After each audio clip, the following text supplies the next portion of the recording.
Chapter 4. How is the gold become dim? How is the most fine gold changed?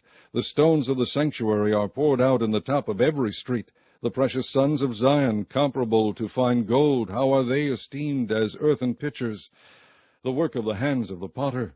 Even the sea monsters draw out the beast. They give suck to their young ones. The daughter of my people is become cruel, like the ostriches in the wilderness. The tongue of the sucking child cleaveth to the roof of his mouth for thirst. The young children ask bread, and no man breaketh it unto them. They that did feed delicately are desolate in the streets. They that were brought up in scarlet embrace dunghills.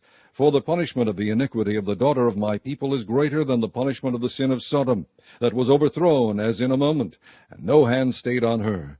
Her Nazarites were purer than snow, they were whiter than milk, they were more ruddy in body than rubies, their polishing was of sapphire. Their visage is blacker than a coal, they are not known in the streets, their skin cleaveth to their bones, it is withered, it is become like a stick.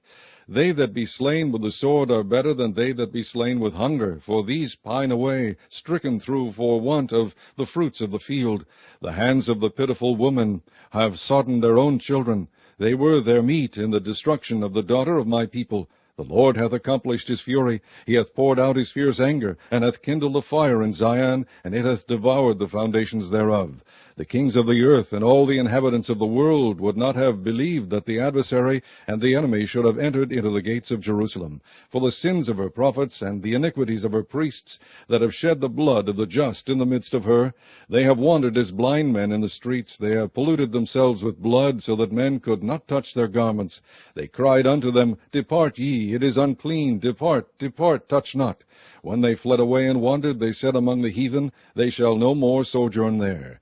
The anger of the Lord hath divided them, he will no more regard them. They respected not the persons of the priests, they favored not the elders. As for us, our eyes as yet failed for our vain help. In our watching we have watched for a nation that could not save us. They hunt our steps, that we cannot go in our streets. Our end is near, our days are fulfilled, for our end is come. Our persecutors are swifter than the eagles of the heaven. They pursued us upon the mountains. They laid wait for us in the wilderness. The breath of our nostrils, the anointed of the Lord, was taken in their pits, of whom we said, Under his shadow we shall live among the heathen. Rejoice and be glad, O daughter of Edom, that dwellest in the land of Uz. The cup also shall pass through unto thee. Thou shalt be drunken, and shalt make thyself naked.